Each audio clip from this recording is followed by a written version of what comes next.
Hello, everyone. We're just going to wait for a couple more people to come into the room. So we hope that you are all kind of ready to enjoy our talk.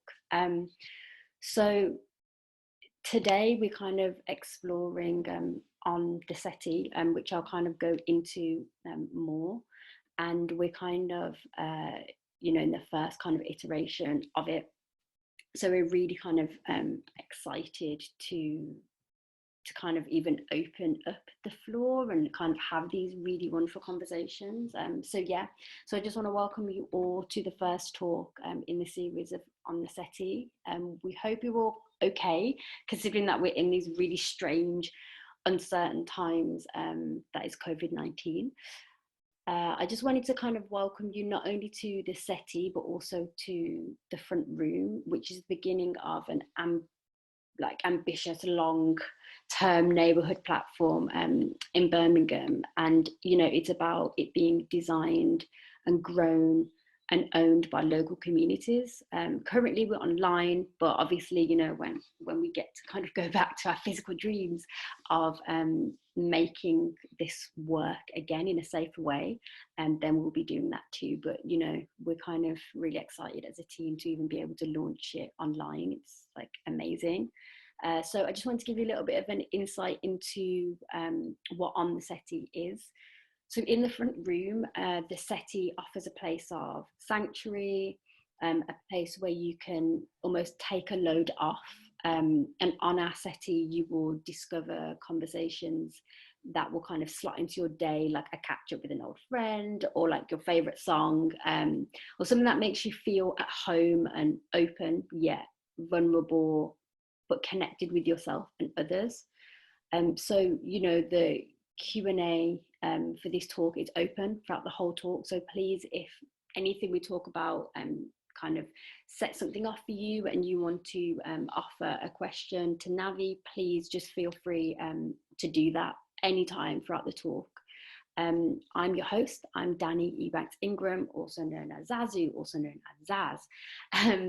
And my motivation for creating this artist series as part of On the Settee was really about responding to where we are in this current kind of social situation, and also just the conversations that we need to have, and what's changed, and kind of what is really important for us to connect and reflect on at this time.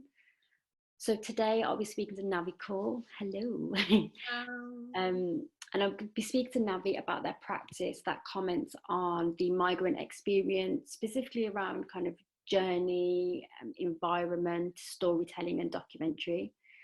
Today, in this talk, we are championing and kind of tipping our hats to the elders in our community, our grandparents, our elders, and kind of, at this time, people that are deemed socially as vulnerable, people that are kind of, deemed as people who can't go outside right now and things like that. But actually, in a lot of our lives, our grandparents and our elders are very much, the glue that kind of weaves a lot of our families together. I guess going on from that, we, are about to speak to Navi, so I'm really excited. So Navi, if you could just give us a wave, a little hello, and tell us a little bit about your background. Okay, yeah, so my name's Navi. I'm really excited to be part of the first kind of series with On the Settee, and I think I'm like super excited to just talk to you, Danny, and kind of just get into this really. So yeah, a bit about me. I'm an artist based here in Birmingham. I'm also a high school art teacher, so finding balance between both my art practice and teaching, I think really complements what my work is and what I want it to be, particularly with the communities that I kind of teach in and work in as well. The work that I make primarily fits perfectly with what we're going to be talking about today. So I work collaboratively with my grandparents, my buddy mum and babaji. We're of Punjabi heritage, So it's really important for me that I'm kind of celebrating our history and our culture through my work, and hopefully we can kind of explore that a little bit today. Amazing. Okay, so my first kind of question is, how and why did you kind of start kind of bringing your grandparents into your work in the way that you document them? Because like you said, your heritage and your culture, it's very important that you kind of champion that within your work. What was that like moment or that point where you decided to, actually I'm going to take these photos and I'm going to display them in this way? What kind of happened, and what kind of role do your grandparents play in your life for that to have taken place almost? I can't like really remember a specific point, but I just remember kind of like many people will have similar memories, but I just remember growing up and being in my grandparents' home where they've lived for however many years. My entire kind of life I've known that they live in that home, and being in that home was so important to my development, I guess, growing up as well, and just being surrounded by things of kind of cultural significance and photographs, little kind of memorabilia, things, ornaments and things like that, that I think growing up I didn't really acknowledge as being quite significant. And then I think like as I kind of got a little bit older and went through my teens and then went to university, I think that's the point where I started to explore my heritage a little bit more. And I think during that time it really gave me some kind of premise to really explore what it means to be a Punjabi woman, and exploring what my art practice was going, like how it would develop into what it is now. And I think mainly with my grandparents, they've always been quite supportive of all of my cousins and things like that as well. We've all been really lucky to have that kind of drive by them. Yeah. So I think it was just kind of really natural for me to start working with them a lot more, and it just became more of a, I mean, not a partnership, but it was very much kind of every day, isn't it? It's like your everyday kind of time, like with them. And I really connect to what you said about, you know, as you kind of like, you go to uni, you do all these like the things, and you then kind of start to really understand like yourself a bit more. And with that comes kind of acknowledging and seeing how much like the experience of like our grandparents and our elders really bring into like who we are. I feel, you know, there are times when like, because both my grandparents on my dad's side have passed away, but when I see like images of your grandparents, or like when we've spoken, it kind of like mirrors them a lot. And I never really feel that my grandparents aren't with me, because they're so like interwoven into like who I am. And there's like things that like I'll think about and it's them, you know. And it's like, I really love the fact that, you know, in life as you kind of get older, or we have whatever experiences, that we're kind of almost able to tie it back down to who we are. And you see that just like through your grandparents and your elders, like you just grow up in it. And it's such a like joyful moment, I feel like, when you get to kind of have them as part of your work, of something that you're passionate about, and that they're kind of supportive with it. And I think it's really like beautiful to have that time. And like I mentioned earlier, and like, which I know is part of your work, it's just your everyday with them. It's not work, it's just, here we are, you know, we're doing the things that we do. Yeah, and you really see that in your work, and it's really beautiful how that kind of comes out. So leading on from that, I wanted to speak a little bit about 30 works, 30 days. So if you could just tell us a little bit about kind of what that is. And I've pulled out some images from that work that I really love. And I would like to kind of like chat about that a little bit more. So yeah, if you start by just telling me what that is, Yeah, absolutely. we'll kind of go from there. Yeah. Okay. So 30 works, 30 days is, I guess you could call it a program.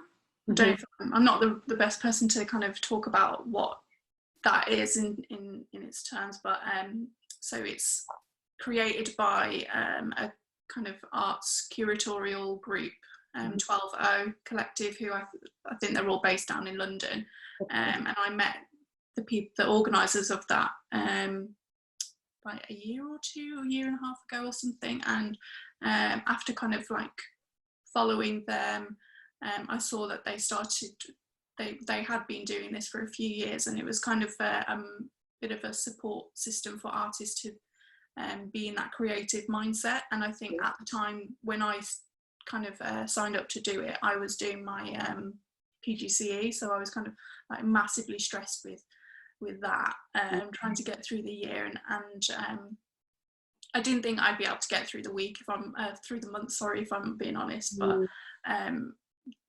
that month of April last year was incredible, because it just really put into perspective how kind of fast-paced life is, and how we all have our own things going on, and we prioritise certain things over others. But for that whole month, my grandparents, you kind of just welcomed me every single day, and minus like 3 or 4 where I wasn't able to see them in person. But we were able to kind of document it in other ways, through phone calls, through their presence being kind of still evident but in a different way. So it was just kind of exploring, like you said, that kind of daily interaction that I have with them all the time. And I think like you like really summarized it perfectly, about it not being work, it just being my part of my daily life. And I think we all have those, and we're very quick to kind of just skim past them. So I think that kind of gave me an opportunity to really kind of highlight the importance of those small moments that we all share. Amazing. So I'm just going to pull up some of the images that I really just kind of want to talk a little bit about. And here we go. So one of the images is the first one. So this was, we'll go from, so this is day 11.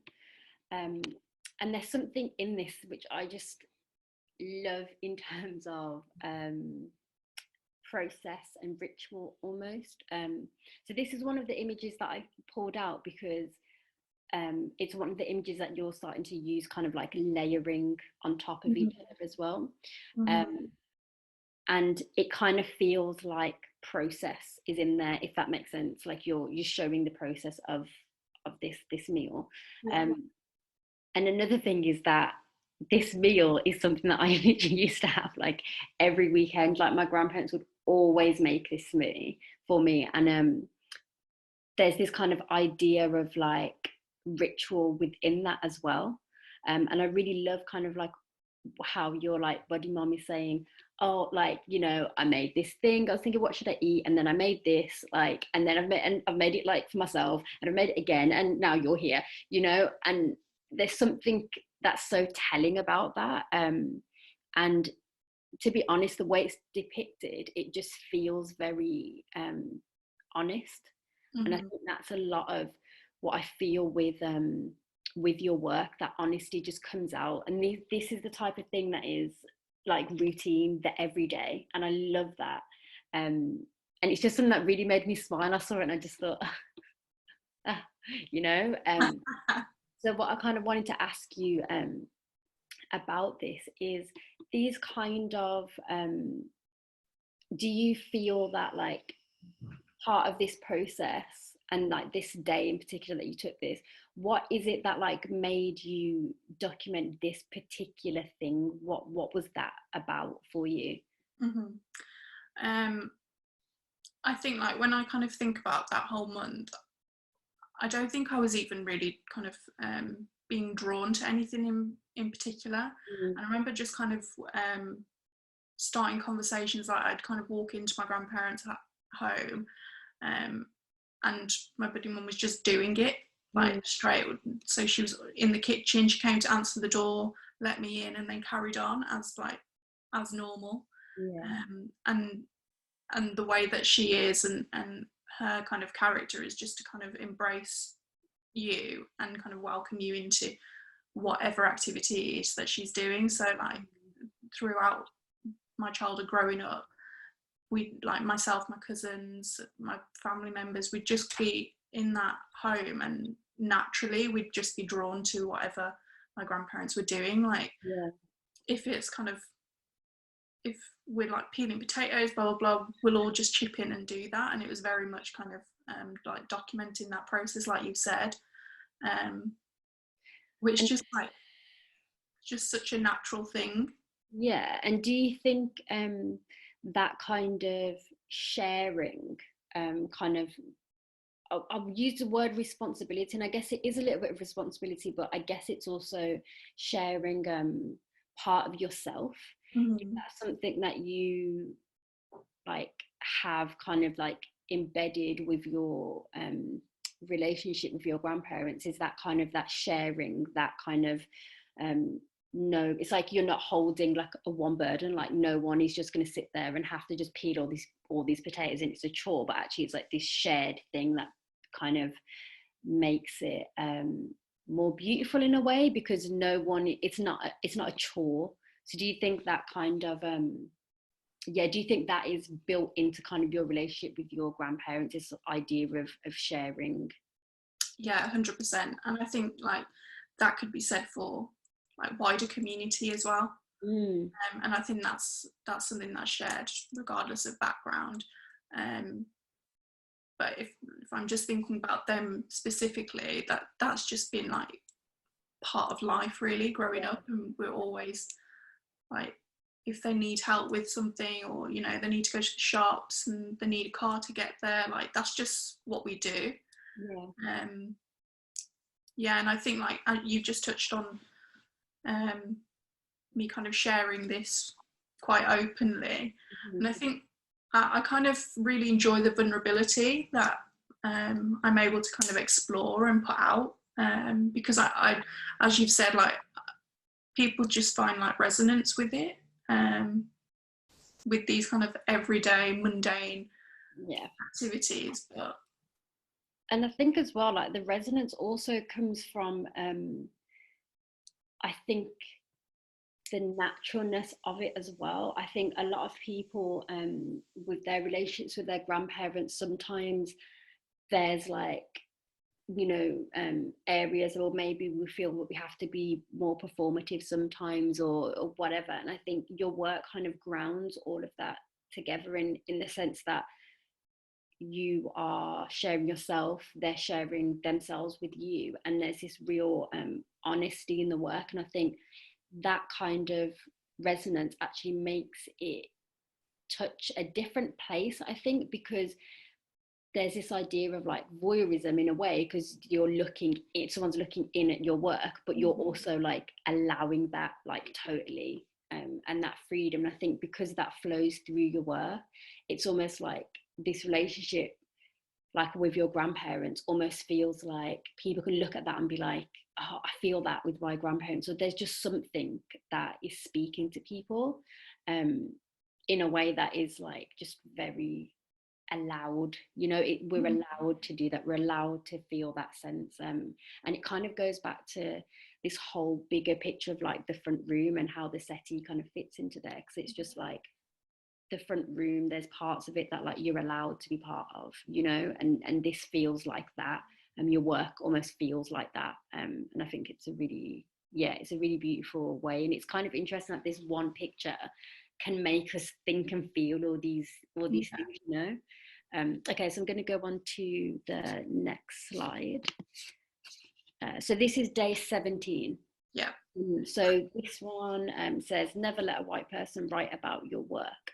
So just to like clarify, this isn't a quote from your grandparents, No. but it's part of this 30 days of exploring work. So I just wanted to ask a little bit about this, because obviously your work is, you know, you touch on the migrant experience, and actually this kind of fits in terms of like just family as well, and this idea of holding like yourself, your culture, your like everything, like, you know, to in this place of kind of like a protected place, I would say. So I just wanted you to speak a little bit kind of about this, and what was this exploration with your work. Yeah, so the quote there is from a conversation that I'd had with a friend actually on that day, before I'd like gone to visit my grandparents. And what you've just touched on, Danny, I think with the work that I make being so kind of personal and kind of really honest to my experience and my grandparents' experience, I think just the conversations that I've had with people, particularly white people, it's an experience that can't be replicated, if that makes sense. But there still can be parallels that can be shared, but it's not an experience that can be lived. And I think that's something that I kind of really enjoy like exploring as well, because it is personal and it is about my relationship with my grandparents, but it's also highlights my community and where I'm from, and then that's also then kind of shared amongst different communities, and it's very much kind of, I would hope, giving I guess somewhat of a very small platform to kind of minority voices, that I do feel a lot of parts of the arts doesn't kind of celebrate, which is why I think like I really took this project and wanted to do something that was just solely about my relationship with them, with my grandparents. Of course, and also the way that your relationship with them ties into the way that you're making work as well, and also, and we'll kind of touch on this later on, but also like identity as well. And actually, yeah, you're right, in so many like areas of the arts, it's like where are people, you know, where are people that look like me, where are people that look like you, outside of the pockets that we've made for ourselves. So I totally understand that. And I also feel as well that there are these kind of conversations that happen very quietly, I think, because we're very aware of kind of parts of the arts as well. And I think it's one of those things where when you are making work so personal and so honest, you're allowing someone to really see into your culture, your family dynamic. You're allowing people in. So I think there's also that kind of idea of it being protected in a way that means it's valued, and in a way that means it's always given the almost like the rights and privileges that it deserves, almost like it's put in the right place. So yeah, I just wanted to kind of touch on that, because I know that it does tie into your practice as well. Okay, so the next slide. Okay, so this slide. So this is your last day. This was your last day. So I guess this was your time of kind of tying things up, and kind of reflecting on that. And there's just, we'll go to the video in a moment, but there's this part of it that is like so precious almost, and I don't mean that in a patronizing way. It's not that, it's actually quite delicate, and this like kind of idea that like your grandparents are just like, you know, this is yours, this is, you know what I mean, like this house is just like, you know, everything, and it's everyone's, and nothing just belongs to one person. I think it's really beautiful actually, that your Babaji just like allowed that to just be so normalized and so kind of like beautifully said in a way that probably like, you know, maybe he didn't even think about it that much, but it's just, this is actually it. And I think I really like that though, because actually, so the video that we'll go on to, it's of your grandparents kind of like standing there, and you can tell that they're just like, there's this really precious moment about it where they're just allowing you to do this thing and like record them. And I really love that. So I'm going to play that. Let me get out of here. So it's this one here. And I really love this this video because there's something that is so almost like, there's this thing that grandparents do, and you don't often find it with lots of different family setups. But grandparents are kind of like, they feel that thing where you could be doing anything with anyone and you're not, you're with them, and they're almost like will give you the world for that. And I really just like feel that so much, because they're just there like, yep, Navi's forming us again, that's fine, you know. And I just love that, because I saw this video and I was just like, look at them just, you know, totally allowing their kind of like grandchild just in. And it is something that I have noticed. Grandparents are like, they're like unmatched when it comes to that energy. It's like they've had their kids, they've like done that, they've like worked their whole life, they've done all of that stuff, and then they just like come back to like these moments where it's like, this is the like relaxed time, you know, we just get to enjoy almost. And I just really love that. So we're just gonna go back to just some more questions that I've got for you.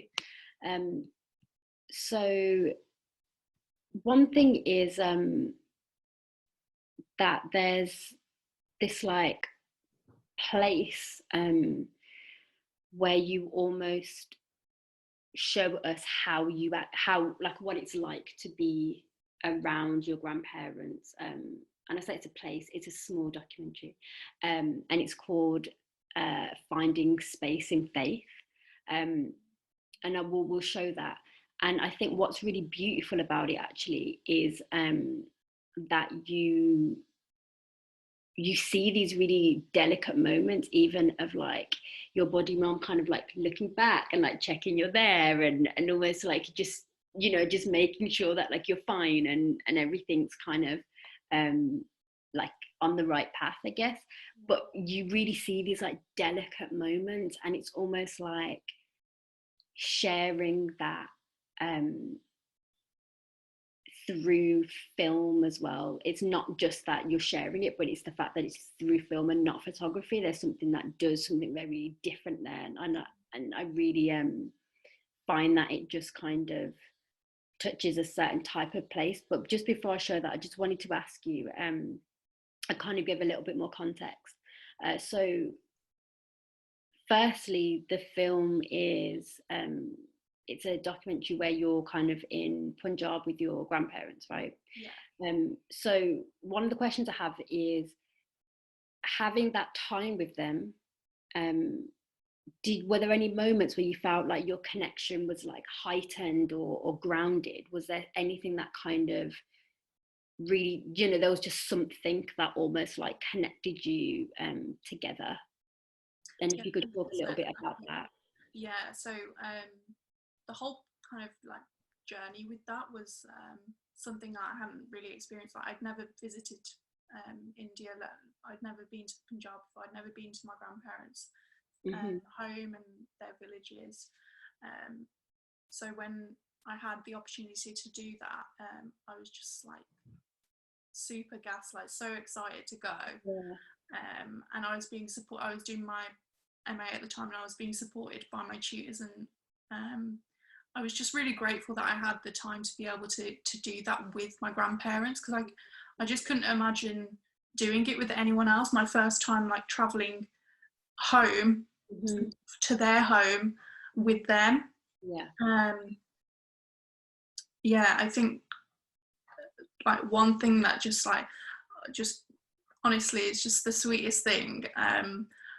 My grandparents, basically, they'd travelled maybe a week or so before myself, and I travelled with my cousin, and it was like timed perfectly that we were able to go over, and just like seeing them at the airport waiting. Just like my buddy mum is tiny, like she's literally what I think she's like 4'9" or something like that, like ridiculous. She's tiny, and I could just see her little face like peering over the barrier, and just like waiting for us to come through, and like that was a really kind of special moment, just being able to like kind of keep that as a really precious memory. And throughout that whole kind of 3 weeks that I was able to spend with them there, there was just multiple points of like everything that I've seen them and experiencing them do here is exactly the same as what they do there.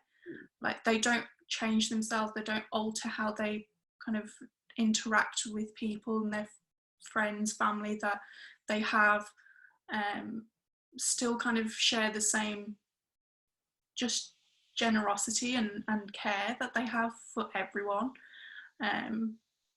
regardless of like where they are, and you know, it's just, they've just taught me to be so kind of, I don't know, they're just so content with everything. Be reaching that point where you're kind of happy to just be, and not like wanting more. I think it's just something we should all be striving for, really. Of course. So what I'm going to do now is I'm just going to share the video, and this is Finding Space in Faith. So let me just get that up. Here we are. So we're just going to watch, so the documentary, sorry, is like over 12 minutes, but we're just going to watch 5 minutes, and then we're kind of going to go into the Q&A.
Hello जी, कितना जी?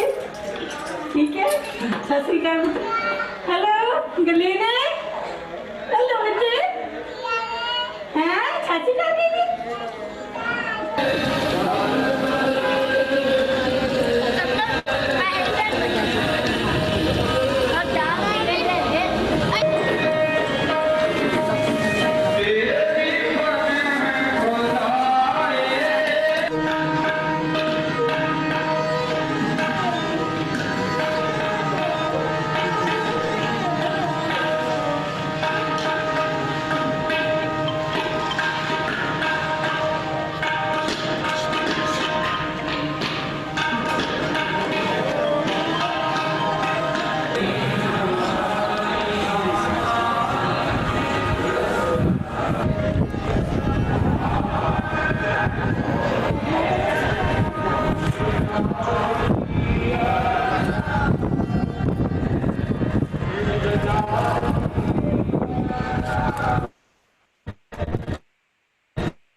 Hi Navi, we're back.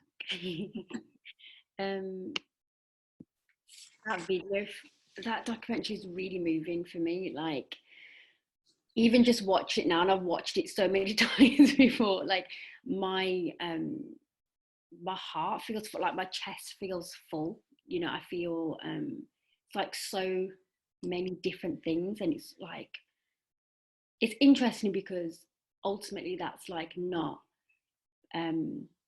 like my culture or my experience, but there's just something that pulls so much, and I really feel that like it's this sharing, it's the idea of like being kind of like a diamond and having all these different surfaces, and it kind of all comes into one. And I just wanted to kind of ask you, on this trip for you, because I know that you said it's, you know, really, it was like really powerful, important that you were there with your grandparents. For you, what did this trip mean? Because even the text that's over the top, it's kind of like this discovery. So what does that kind of hold for you, and how does that kind of encompass into your relationship with your grandparents? Yeah, it's such a like poignant question, but I think like years leading up to that point, I'd been kind of on this journey of what, kind of trying to understand what faith meant and what it meant to me personally, and my place within it. And I think that time that I was able to spend with my grandparents, I just couldn't have imagined doing it with anyone else, really. I think that the love that you have from your grandparents and elders is unmatched. Like, when I kind of think about it, it's completely different to the love that I share with my mum and dad, for instance. And I think having that kind of time put aside just to be with my grandparents in their home where they feel so comfortable, and just being able to kind of see like my Babaji walking around like without a care in the world, just like with his hands in his pockets, just like walking around little tiny side streets and knowing everyone and saying hello, like completely different to how I would see him here, where he's much more guarded. Yeah. But yeah, there's this kind of sensibility of being a little bit more free, I guess, and just exploring that with them was just some, like, I can't even really put into words, but when I like kind of think about that film, even just watching it, I just got like really emotional again, and I watched it so many times. And just reliving all of those moments and feelings that I had, and the texts that accompany those kind of short clips are all things that I felt, really, and continue to feel when I think about my relationship, particularly with the Sikh faith, and how that time with my grandparents and the relationship that I have with them has kind of allowed me to be more open to that as well, and be more kind of vulnerable to acknowledging that I'm not here just for me. I'm like, my purpose isn't just to kind of please myself, and that's something that I definitely will continue to explore with what I'm doing as well, and hope that my grandparents just kind of want to stay along for the journey. Okay, Navi, so we're just going to go onto the Q&A. Yeah, perfect. So we'll go with our first question, and this is from Navi Kaur. How does your buddy mum perceive your work and interact with it? I think when I first started taking photographs of her, it was very much kind of like I was just taking a few photos here and there and would just upload it to like Instagram or whatever, and not really knowing like why I was doing it. And then I think, you know, through university and since then, I think both my grandparents have become much more,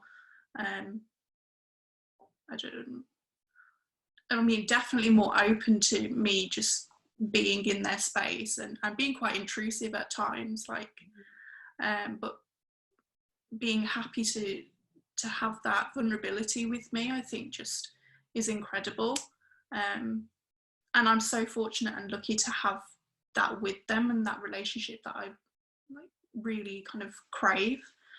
And it's kind of now, like, because it's been such a developed thing over the past like 5, 6 or 7 years or whatever, they're very much kind of directors in their own right, and it's very much like, oh, like, come and do this with us, and come and film this, and take this photograph, and they're much more kind of like, they like to take a lead as well, which I quite enjoy, and I think it becomes more collaborative in that way.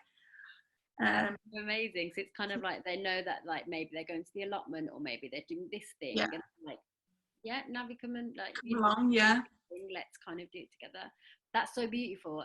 It kind of actually leads on to another question, and this is from Danni Ebanks-Ingram, and it's, do you or your grandparents have certain boundaries around the work that you make together?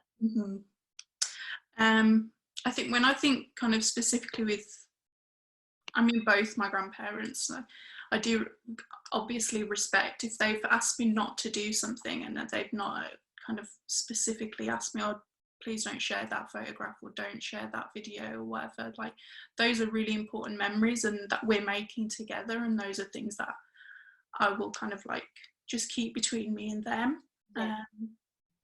I think like when I think specifically, like, my buddy mum is quite, I mean, I wouldn't say she's massively self-conscious about it, but she, like, with her glasses, she's quite,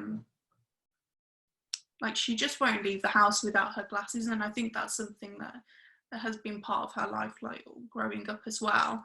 I mean, she's pretty much blind in her left eye, and that's something that when we're together and I'm maybe taking photographs and things, it's very much whatever she says goes, and if she's not happy or comfortable with me sharing those specific moments, like their kind of how they feel and their happiness goes above whatever else, like over practice and of course. and I think as well, you know, like what you're saying about kind of these boundaries, it seems more than it is a boundary, it's respect, isn't it? It's that massively you respect them, like they respect you, and it's like this two-way kind of thing. And the fact that they've been like very like open about kind of getting involved as well. And then also, you know that there are those types of things like what you're saying about your buddy mum with her glasses, but it's almost like that, right? And you have that that relationship, that actually it's really important that that respect is there, because it's kind of, I guess, a respect that comes through love and compassion and understanding as well. It's not just respect in the very cutthroat, blunt type of way. It really feels that that's kind of an importance as well. And I think you do see that. I think the way that you portray and show your grandparents, it feels very reflective of your relationship and of who they are. And that's really dope to think about, like boundaries in a very intersectional type of way and what that actually like means, really. So the next question, okay, so this is from an anonymous attendee, but it says, talking about food as a medium and sharing those honest moments, and which are kind of like simplistic. What are your favorite authentic Punjabi foods that you enjoy with your grandparents? And also, what are your favorite Indianized Western foods that you've shared with them, and why? Question. This is such a good question. I'm like, where do I even start? Like my buddy mum just taught me everything I know about food, really. And the kind of importance it holds in our household. And I think, like, when I just think about, she's been vegetarian all of her life as well, but my babaji does eat meat, so like she will still, regardless of what she's going to put in front of herself, she will kind of also consider, oh well, my babaji wants this, or like my grandson wants this, and things like that. So she's very much a kind of like just a really caring figure as well. So I think that comes through in the food that she makes for us, and it's and she puts like little pack lunches and little lunch boxes for us together, and we just take them away with and that, like, it's just an abundance of love through food and giving. But when I think of like specifically, I can't even I know it's probably like a massive cliche, but I just really love like her chickpea curry. Like honestly, second to none. Her cholet are just like 11 out of 10. Like, can't beat it. And yeah, like everything she does with just genuine care, and if it's not right, she does like taste tests, and like, we'll make sure if we're around, like she'll ask us to like check that it's okay. And it's that level of care that is just like next to none. It's like almost unmatched, basically. Okay, and thanks for that, Navi. So we can go to the next question. Wow, these are so all amazing. Oh my gosh. Right, okay. Wow. Okay. What are the things you learned from your grandparents that you couldn't have learned anywhere else? And that's from Daniel Blyden.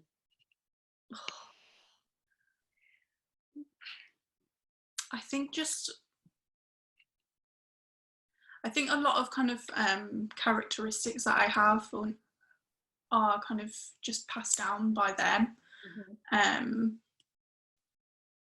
I think they just really taught me how to be a compassionate person and be kind of happy with what I have and not want for more. And I think that's something that I like carry with like pretty much everything I do. And I think like through my work with teaching as well, and I just really hope what they've instilled in me is kind of comes through in that practice and that side of me as well. I just kind of, I don't know, when I like think about that, there's just so many things that they've taught me and I've experienced with them that I just don't think I would have had with anyone else really. Yeah, and it's almost like so interweaved into like who you are, and it kind of goes back to what I was saying before about my own grandparents. It's almost like I can't in a way differentiate who like them from me, almost like we are one, and like I am them and they are me. And I think it's one of those things where like, obviously as people we are our experiences, right? We are our like relationships, like, and I think when you are so like entwined with like any member of your family in that way, it's almost like you feel quite blessed to even have that and have not had to think about that process. It's just being there and it is kind of like what it is. So yeah, that's really like, it's nice to kind of hear, especially in the context of this time that we're in as well. And you know, a lot of us can't see our grandparents, etc. So it does feel kind of really nice to have that part of them that's in us and, you know, who we kind of already are. So another question, this is also from Daniel. It says, what are the things your grandparents would do or ways that they saw or approach the world that you feel is like a responsibility for you to carry on? I think they're very kind of integrated within our very close community in terms of the kind of going to the Gurdwara and going to temple and just being part of that community is just really like, I think a lot of people will be able to share that as well. But just seeing from them firsthand how much they care for others and how much they want for everyone to experience the same that they have.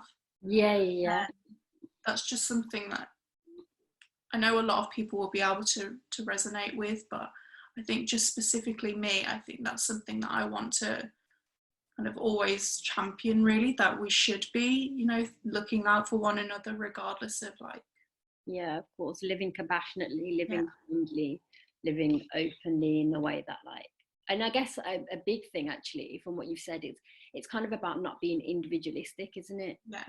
And I think as well, and this is something that like I've seen definitely from like the Sikh faith as well, there's this real like community thing that is like so interwoven that it's almost like you're part of this wider community. And I'm obviously sure that this is in like a lot of other faith groups as well, but there's that integration of community and what that means to look out for one another.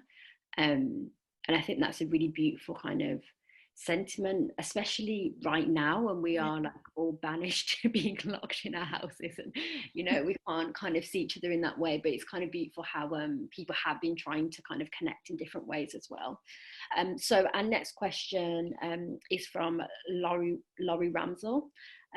It says, thank you for sharing your beautiful work. Would you consider letting your grandparents photograph or film you? So I've had a conversation with someone recently actually about that. I think for me it's I've never been like massively comfortable in front of camera and things like that, but I think like there would be just I actually can't believe I've never even considered doing that as well. But I think there would just be like this really like beautiful I don't know what's the word that I'm looking for. like just having my grandparents be able to like kind of direct and film and like talk to each other about or what would work, or what, you know, however they would kind of document. I think that would be like super amazing. Interested in what they would decide to document about you. Yeah, I would be so interested in what that would even like look like, because also like when you're documenting people, you're showing who they are through your lens as well, right? So it'll be really interesting to see what kind of what their view is and how they would show that about like you. That would be really awesome. I think that should be another project. Yeah, definitely. And I'm thinking about that. I'm thinking about like moving forward, I really want to do something where they're kind of like documenting each other. So but really recently got 2 like Android phones. Like, welcome to the technical world. But so like before obviously lockdown happened, I was trying to kind of help them with how to use them, and they're able to like, you know, make phone calls or whatever, but I don't know if they know that they can like use the camera function, and it would just be like amazing to see what they do with that. Yeah, exactly. And what is the, I mean, I could definitely imagine there being lots of like pictures just blurs, things, but also like just huge veg and just, you know, that kind of stuff. So I'm gonna go on to another question. And this says, are you able to see them in lockdown? And how is that affecting you, if not? No, so I haven't actually seen them physically in about 7.5 weeks now, and that's been really difficult actually, because I think like regardless of whatever is going on like during the week, it would always be something that I'd be able to look forward to and like going to spend some time with them. Obviously we're able to keep in contact, we speak like on the phone almost every day. But yeah, I think I know that they're really just missing like their own routine as well, like being able to go to the shops and like seeing their friends and things like that, and just having their grandchildren visit. So that's just been really difficult, and I never thought we would be in a situation where I wasn't able to see them. But yeah, even just thinking about it just like makes me like really emotional. It is a lot. And I think just distance anyway, I think is just difficult, but I think in these circumstances, knowing that actually you're still quite close, but there are reasons that it's like, no, you know what I mean? And I think it's really hard, because I like spoke to my nan and like and I literally answered the phone and I was like, hi nan, like really excited to like talk to her, and it was that feeling was like, whoa, what is that, you know? It's joy to hear my nan's voice, and you don't get from the things or people. 100%. Right, so my next question is, if you became a grandparent, what would you do differently in your relationship with your grandchildren, and what would you do the same? I think like everything that they've kind of taught me in terms of being a compassionate and caring person, like that's 100% something that I would want to share with potentially like if I do have grandchildren. I really can't like think of anything that I wouldn't want to, because they've just taught me so much, like even being like small things like being told off for like running around the house when I was little, or like things where I've like gotten into trouble, I've learned from those interactions. So like even I don't know, I can't really think of anything that I wouldn't want to instill in my grandchildren. Yeah, I understand that. Who to think about though? It's like, who am I going to be at this point? So our next question is, well, it's actually two questions. Two people have asked the same question. So it is, can you show us your top? It looks lovely. And what does it say? Okay, so it says Taraki, which is, I think, like the general translation. I'm sure people will be able to like do this better than me, but to kind of work, and it's in Punjabi, and it's a kind of organisation that was started by a friend of mine a few years ago, and they work primarily with kind of giving a platform to Punjabi men living with ill mental health, and through that they've now started to kind of develop into other programs. So I was at the beginning started working with them on a kind of sister project called Bena, which means sisters. Yeah, so kind of just giving a space for particularly Punjabi people that need it. Yeah, but they do amazing, incredible work, and work with a lot of kind of independent people in the professional fields to support those in need. So yeah, I thought this would be a good opportunity to rep it. Thanks for sharing it with us. So moving on to some more questions. Can you tell us about a particular favourite story of a time can you tell us about a particular or favourite story of a certain time, like with your grandparents in the last couple of years? Oh, so many. I knew you were going to say that. I knew. I think like there's just been like multiple things, I think, specifically over the last few years. I think like that trip that I had with them and shared with them in India was just incredible. I think like having them come along to like my shows and being there to support me, even if like they're not fully like understanding why. But being there as like, just here we are. I mean, yeah. There's like photos of them, or like there's a film where like I've like worked with them on something and they're just like, people aren't interested in this. You're like, they are. Yeah. They're so interested. But like specifically, I think like just really like tender moments that I'm able to share with them at home. Yeah. Amazing. Okay, so what we're going to do is we're going to take these last 3 questions. So one of them is, what do you think is the biggest similarity between you and your grandparents' generation, and what will be the biggest difference? Again, like massive question, but I think like when I think on maybe surface level, with my grandparents and elders of that generation specifically, kind of the biggest thing is moving from home to a completely new environment where they don't know anyone. They've like, you know, like my grandparents have both spoken to me and told me stories of their like migration and things as well.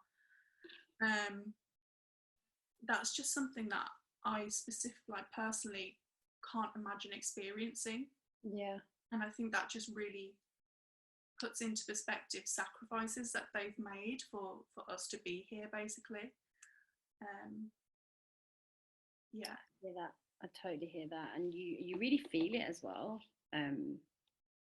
when you kind of are in that situation where you're, I don't know, I guess when you know them really well or whatever, and you have the respect for their life and their like life before you almost, or like for your parents and stuff, you do really start to feel really deeply connected. So we've just got 2 more questions. I'm going to say we're probably going to go over by a few minutes, so please stay with us if you can. So this question is from Adam Walker, and it says, very moving story. How significant is your personal portrayal of your grandparents' story in terms of its resonance with the wider community, both in Western society and in the motherland communities? Like, fantastic question, thank you. I think the work that I make, I don't specifically kind of think about a wider audience. I don't really think, when I'm doing it, or when I'm like, you know, documenting my grandparents, I'm not thinking like, oh, how will other people respond to this? It's very much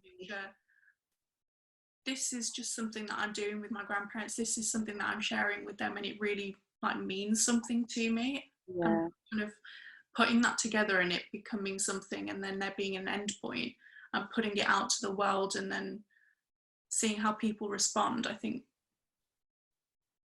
like, regardless of where they are and who they are and whatever they have to say and share with me, is just always just so, like, it's just always so heartwarming that people find that resonance in it. Because it's never kind of, I don't know, everything is just very kind of natural for us as well, and for people to kind of feel something and feel moved by it, I think that's just incredible, that I like the work and what my grandparents are able to share with people. Yeah, and how you're able to share that with people as well, like through that. It's really awesome. Okay, so our last question is, the archive you're making is amazing. Do you think about the legacy you are collecting? Yeah, 100%. I think it's very much like, I've been thinking about this quite a lot recently, about it is an archive and I have like no idea what I'm going to do with it all, but I'm building a history, and it's incredible that I'm able to do this, because it's something that I will be able to share with my family, and always have those kind of like the photographs, films, texts, you know, everything that we're able to kind of share within our four walls. Yeah, it will have kind of forever, basically. Yeah, exactly. Right, so we're coming to a close. Oh my god, time feels like it so quickly, so quick, and I feel like we've just kind of like covered so much ground. So first, I just want to say thank you to Navi for sitting down and speaking with me. Pleasure. Thank you for having me. It's honestly been so amazing to just have this kind of talk about you, about your grandparents, you know, and just kind of about the wider like aspects of like community. You know, it's been really like a pivotal talk. So thank you so much. Thank you to everyone who asked your questions. Like, you really sent in some really amazing questions. So thank you. You know, on kind of the back of this conversation, there are so many kind of people making amazing work that is about elders, that is about like our grandparents, and championing that and pioneering our elders in a space that is kind of, you know, acknowledged and shows that we're kind of grateful for their input as well. So here, I just want to kind of give you a few of those people. So we have Maya and Abuelos. So Abuelos is kind of based on, it's an infrastructure inspired by Amara from Maya, from her kind of granddad's home. And there's an article as well from Black Ballads that we can post in the chat for you.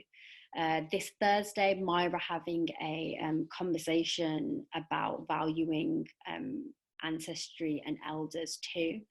So yeah, if you kind of enjoyed this conversation, it'll be like amazing for you to kind of join onto that as well.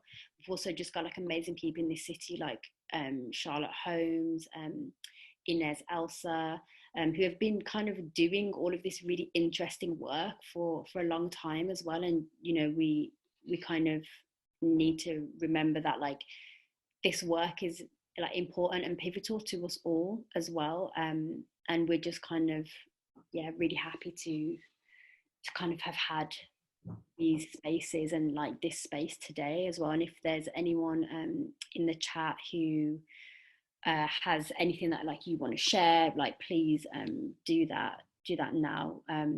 Another thing is, you know, looking at kind of creating these permanent ways that we're documenting. So Navi, you kind of spoke about this archive that you're doing, and also just remembering that we create those spaces and that they're here and that they exist. And actually it's really important for those spaces to be there and not always be temporary, but for these projects to kind of like live on and have longevity. And it's something that, you know, we are constantly trying to champion, you know, as like an organization, as people, as individuals. Everything that we're kind of trying to do is about that. So I'm really happy that we got to kind of like sit down, Navi, and discuss this. It's been amazing. It's been a privilege. Honestly, so happy to have had you open this series of On the Settee. It's amazing to have spoken to you. Honestly, I feel full. I feel like great. And I'm kind of just looking forward to seeing more of your work and to seeing more of what you do in this city as well. Yeah, it's been pretty awesome. And actually, Navi, before we finish, is there anything that we can kind of do to support you in the future? Are you selling print? Are you doing anything? Just yeah, shout it out if there is anything that you're doing. I know it's a weird time. I didn't really like think about this, but I mean, like, I'm happy to also like stay in contact with people if they've got any other questions. I'm happy to kind of like pass my details on through yourself or through Civic Square. And I have like a series of prints from a different project that I did that are kind of risograph prints. And then also I've got it here actually, 30 Works, 30 Days, little zine that I made. Yeah, I was just gonna like go through this if we were gonna do that, but you had them all ready to go, so. We're so ready. Yeah, but yeah, like I've got a few editions and stuff that I'm happy to kind of like. Amazing. So we've posted your like website and your social media handles and things in the chat as well, so hopefully people feel like free to just kind of get in contact with you.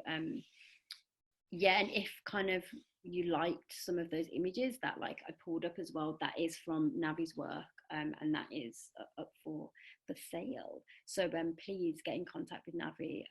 It's been amazing speaking to you. Thank you so much. Thank you. It's been an absolute pleasure. Amazing. Thank you. I shared it with you as well, Danny. I know, it's so beautiful. It's been great. So yeah, thank you everyone for joining us. We've kind of come to the end and only 5 minutes over. I think that's absolutely amazing. So yeah, thank you everyone. And we hope to kind of connect back with you. So next week we have another talk, and it's with Danni Ebanks-Ingram, who's actually here at the chat today. Amazing. And we'll be talking about neurodiversity and what that kind of means in society right now, where everyone is kind of indoors, but what does it mean if that's just a normal part of your life? So yeah, please check in with us to kind of join us in that chat next Saturday, same time, 1 p.m. till 2:15 or 2:22, who knows. Yeah, thank you so much, Navi, and thank everyone for kind of coming in, and we appreciate y'all. Thank you so much.